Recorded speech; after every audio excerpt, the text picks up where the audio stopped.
Good morning, everyone. In the headlines this morning, after Wall Street's roller coaster ride, there has been a sharp rebound on foreign stock markets this morning, particularly in Tokyo. And the Cardinals cracked back with St. Louis winning game number 3 of the World Series last night. And drought-buster rains are now headed for California and much of the dried-out Southwest.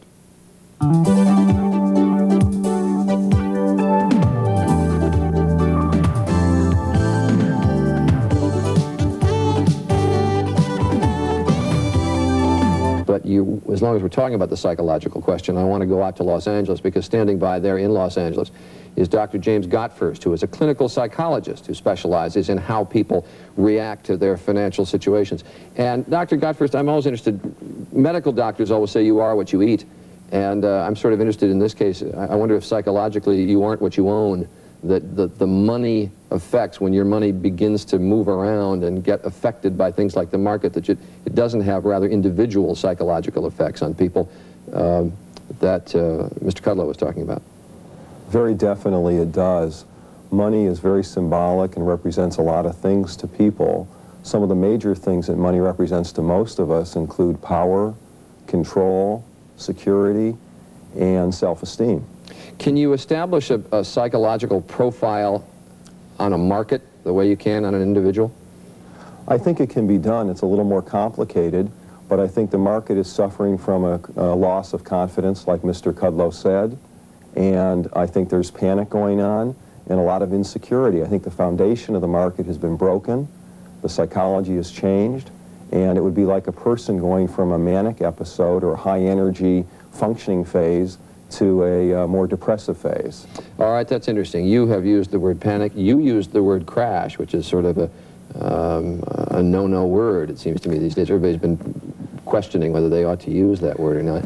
And you made the analogy to 1929. Why? Yeah, I want to come back to that. I don't mean to say that we're headed for a depression. I don't believe that for one moment.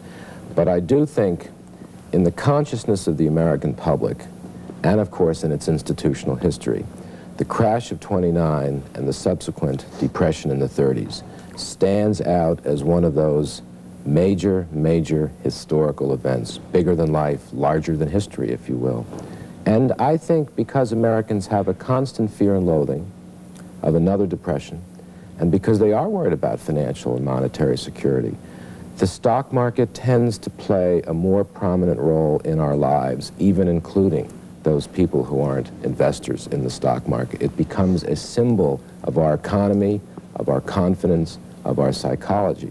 And therefore, an event like this one, which is run over the front pages and everyone's covering it, is of enormous national interest and will have ripple effects for quite some time. Dr. Gottfurcht, you advise, I understand, brokerage houses as well as individual clients. How do you advise people to deal with the uncertainties of these days?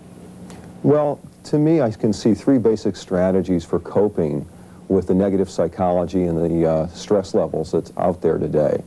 One would be to, sell down to sleeping level, as the people like to say in the parlance.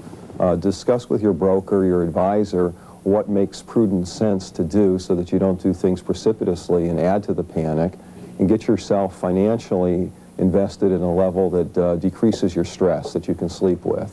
And then psychologically, I think there are 2 important things that all of us can do to calm ourselves and to step away from the panic and stabilize ourselves as well as perhaps the market. One would be to seek comfort with close friends and family, seek emotional support in stabilizing kinds of influences in that area. You could reframe this bad market experience thus far as an opportunity to get closer and have more intimacy with people that you love, and that would be a bolstering effect for each other. All right. Mr. Kudlow, let me just take the last 30 seconds and ask you, do people have to worry about their investments in their pension funds? Do they have to worry about the value of their houses? Because those are the basic investments still that most people have. I think at this point we are not in a crisis crash situation. We've just had a major correction. Maybe it'll get worse, maybe not. We'll have to wait and see. Pension funds are very well funded. In fact, have been overfunded during this stock market improvement, so I don't think that's a problem. And houses?